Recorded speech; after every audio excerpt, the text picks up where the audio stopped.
Hey everybody, welcome back to Tanner's Books and Beyond, here today with a review of Gena / Finn by Hannah Moskowitz / Kat Helgeson.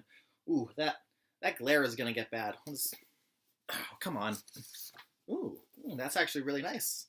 Kinda dig this better than the jacket. Gena / Finn is the story about two girls, obviously named Gena and Finn. They're both involved in the same fandom of it doesn't really matter what they're a fandom of. All it matters is that they're very intensely involved in the fandom. Gena likes to write fanfic, and Finn likes to draw fan art. They both have their own blogs, they both have their own little fandoms of themselves within the greater scope of the fandom, and eventually, near the start of the book, they start to message each other. Gena writes a really good fanfic, and then Finn draws some fan art for it, and she's like, hey, let me show you this thing, and Jena's like, oh my god, it's so great! So, your usual fandom stuff. Like, first off, let me just say that if you are involved in fandom, you will probably be able to relate to this book. Like, I wouldn't say the fandom aspect is better or worse than Fangirl by Rainbow Rowell. I would say they're about the same. I'd just say that they deal with different aspects of fandom. This one is very much about the friendship that you can find within the fandom. So as they message each other, they start to learn about each other, and we start to learn a little bit about them. Gena is 18 years old, and she's just going into university. She feels like she is way more mature than all of her other friends because she's had to deal with a lot of stuff, like her parents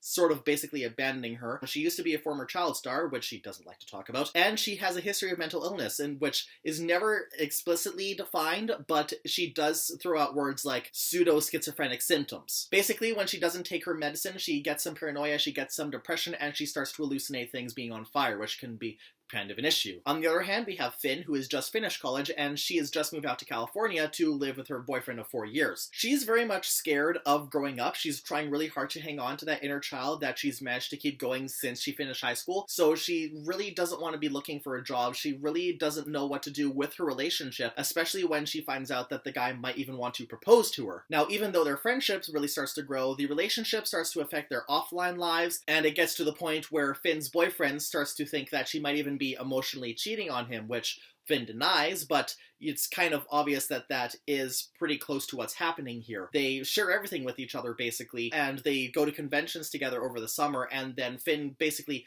up and leaves to go visit Gena when Gena starts to feel bad in the middle of her first semester of university. Now, I don't want to give away too many spoilers for this, but I will say that just before the third act, they get into a fight, which is normally what happens in these kind of arcs, and then some shit goes down that kicks off the third act that causes them to really examine what they've been doing with their lives, what they want out of their lives, what they want out of each other, and basically what they want out of this friendship. Like, how is this connection helping them at all, or is it even helping them? Now, I really love this book, and while there are some iffy elements, on the whole, it was a very good book. It was very well written. Speaking of the writing, the format itself is quite interesting because it's basically an epistolary novel. All of the text that we get in here is from Tumblr posts or blog posts or tweets or texts or emails or sticky notes attached to the fridge or poems written on the bottom of shoes, like anything but actual dialogue between two people. Now, I did really like that just because it was interesting. There are some things that they kind of gave me pause.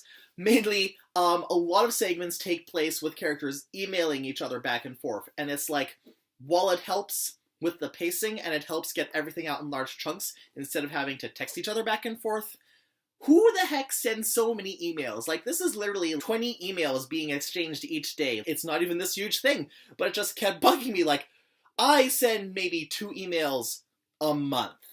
I'm pretty sure the emails were introduced just so it would be easier to write something that was similar to prose, essentially. And then, speaking of prose, there's also, in the third act, a lot of stuff takes place in really large chunks written in journals. So I feel like by that point, Kat and Hannah, they were starting to get worn out by trying to do all of this stuff in the format of the emails and texts and such, and so they wanted something that was a bit more traditional, a bit closer to traditional prose, and so that's why they did that, which it still works out very well, but reading that, it kind of made me want to read more of the book in just simple, well-written prose. But those are just, they're kind of just small potatoes and nitpicks compared to the grander themes of the story that I really liked and some of the things that I wasn't super fond of. I mentioned this in my January wrap-up. This book has some queer content in it, but you should not recommend it based off the queer content because it is very subtle. There are some points where you could almost say it's subtext, it's not even text, and there's nothing wrong with that. It does benefit the story in general,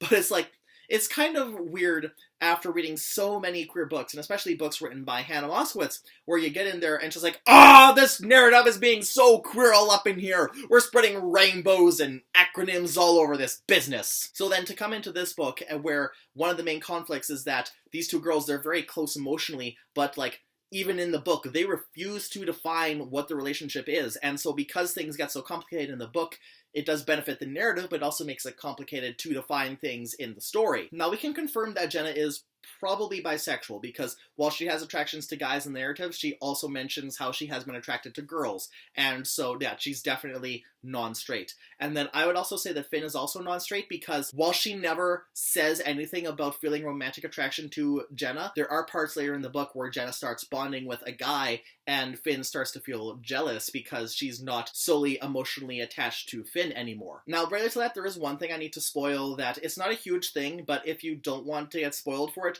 then maybe skip ahead 2 minutes or so. Anyways, I've read some reviews on Goodreads, and I've heard about others, that there were a lot of people who didn't like the fact that at the end of the story, both Gena and Finn end up romantically attached to male characters. And you know, that's fine, that's great, but it's like, these people are complaining that this is not the queer content they came here for. Now, I can sort of get where these people come from, because if you came into this book being told it was a queer book, then you're gonna expect the two girls to get together at the end. But, like, to call it things like saying it's a cop-out, or even saying that it doesn't actually contain queer content, is going a bit too far, and I would say even verges into the biphobic. Just because they're clearly had something going on with them doesn't mean they're not allowed to also be attracted to other people and to other genders other than just girls.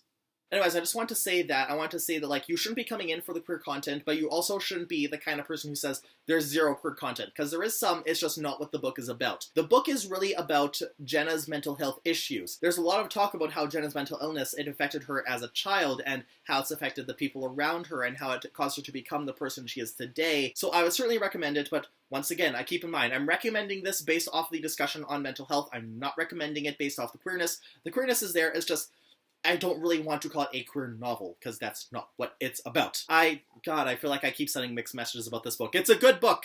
You should read it! On the whole, it is very goodness.